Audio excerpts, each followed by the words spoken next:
Hello friends, welcome to my new blog. এটা হচ্ছে গতকালের ব্লগ, মানে সানডের ব্লগ। আমি আর আমার হাজব্যান্ড মিলে ঠিক করলাম যে ইকো পার্ক যাব, আর ওখান থেকে CC2-এ যাব বারবিকিউ নেশনে ডিনার করতে। আমাদের প্ল্যানিংটা ঠিকঠাকই হয়েছিল, কিন্তু একটা ম্যাচাকার হয়ে গেল যে আমরা টাইমিংটা ভুল সিলেক্ট করেছি। আমরা ভেবেছিলাম যে ইকো পার্কে গিয়ে একটু বোটিং করব, কিন্তু আমি আমার জুতোটা এমন পরলাম যে হাঁটাই দুষ্কর হয়ে পড়লো। ওই জন্য আমরা সময় মতোই বেরিয়েছিলাম, 4:15-20 দিকে বিকেলে আর কি পৌঁছেছিলাম ইকো পার্ক। কিন্তু মানে আমাদের প্ল্যান ছিল যে বোটিং করে তারপরে আমরা এই 6:30টার দিকে বেরিয়ে পড়বো ইকো পার্ক থেকে। কিন্তু আমার জুতোটাই এমন হয়ে গেল যে ঠিক মতো হাঁটতেই পারছিলাম না। সেই কারণে আমরা ইকো পার্কটা আর কি পুরোটা এক্সপ্লোর করতে পারিনি। এর আগেও ইকো পার্ক আসা হয়েছে। আমি যখন লাস্ট এসেছি, যখন আমি ইউনিভার্সিটি পড়তাম ওই সময়টা, তারপর এই এলাম।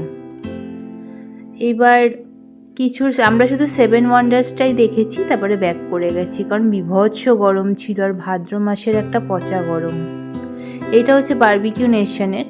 আমরা ওখান থেকে বারবিকিউ নেশন গিয়েছিলাম, ওখান থেকে আমরা ডিনার করলাম বারবিকিউ নেশনে। ওরা অনেক নতুন আইটেমস অ্যাড করেছে বারবিকিউ নেশনে। এটা ক্রিসপি প্রন কালকে অ্যাড করেছিল মেনুতে, বেশ ভালো ছিল খেতে, আর বেশ ভালোই মানে টেস্ট ছিল খাবার কোয়ালিটিও বেশ ইমপ্রুভ হয়েছে, আর টেস্টটাও খুব ভালো হয়েছে। আমি ডেফিনেটলি সাজেস্ট করবো যে বারবিকিউ নেশনে যাওয়াই যায়। হালিমও অ্যাড ছিল কালকে মেনুতে। আর এটা this is my favourite part, dessert part. খুব ভালো ছিল ডেজার্টগুলো। এইটা এবার বাড়ি ফেরার পালা, খাবার দাবার শেষে বাড়ি ফেরার পালা। এবার উইকেন্ড ছিল, মানে উইকেন্ডে শেষ হলো, এরপরে মানডে আবার সবার ব্যস্ততার দিন শুরু। ব্যাস এইভাবেই কাটলো উইকেন্ডটা। কেমন লাগলো অবশ্যই জানাবেন ভিডিওটা।